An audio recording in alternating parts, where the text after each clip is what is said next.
CPML new democracy division committee ఆధ్వర్యంలో సదస్సు జరిగింది। ఈ సదస్సులో రాష్ట్ర కార్యదర్శి వర్గ సభ్యులు కామెండ్రు ఆవునూరి మధు పాల్గొన్నారు। ఎన్నికల సందర్భంగా కాంగ్రెస్ చేసిన వాగ్దానాలను అమలు చేసేంత వరకు రేవంత్ రెడ్డి ప్రభుత్వాన్ని గల్లబట్టి నిలదీయాలని పిలుపునిచ్చారు।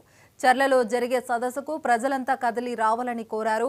ఫిబ్రవరి 20న చలో హైదరాబాద్ కార్యక్రమానికి ప్రజలను కదిలించే సభ్యులంతా కృషి చేయాలని మధు శ్రేణులకు దిశానిర్దేశం చేశారు।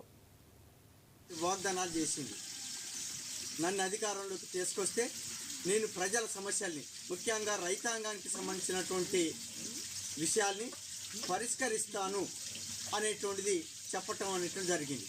పంట రుణాలని 2 లక్షల రూపాయలని రద్దు చేస్తాను, అట్లాగే ఎకరానికి 15,000 రూపాయలు రైతు భరోసా ఇస్తాననేటువంటి చెప్పింది।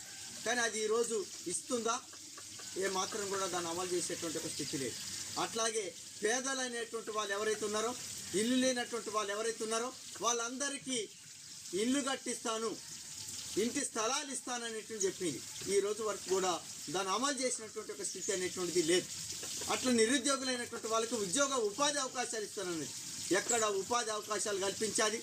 అట్లాగే మన ఏజెన్సీలో చదువుకున్నటువంటి వాళ్ళందరికీ ఉద్యోగాలతో పాటు గ్రామాలలో మొత్తం ఆదివాసీ గిరిజన గూడాలలో విద్యా సౌకర్యాన్ని వైద్య సౌకర్యాన్ని కల్పిస్తాననేటువంటి చెప్పాడు।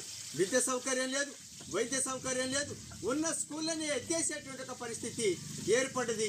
ఈరోజు గ్రామాలలో ఆదివాసీ గిరిజనులకి జ్వరాలు వస్తే కనీసం వైద్య సౌకర్యం లేకుండా చనిపోతున్నటువంటి ఒక పరిస్థితి అనేటువంటి ఏర్పడింది। గత కేసీఆర్ ప్రభుత్వం ఏ వైఖరిని అనుసరించిందో ఈనాటి కాంగ్రెస్ ప్రభుత్వం కూడా అదే వైఖరిని అనుసరిస్తున్నటువంటి ఒక స్థితి అనేటువంటి ఉంది।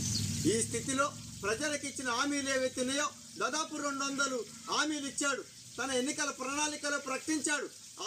ఏ ఒక్క ప్రణాళికని కూడా అమలు చేసేటువంటి ఒక స్థితి అనేటువంటిది లేని పరిస్థితి ఏర్పడింది।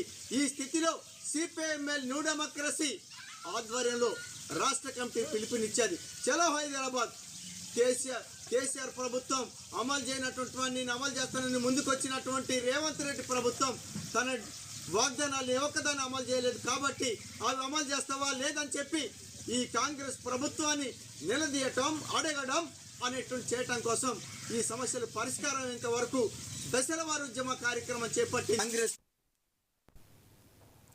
కర్నూలు జిల్లా మంత్రాలయం మండలం చెడ్నాహల్లిలో శ్మశాన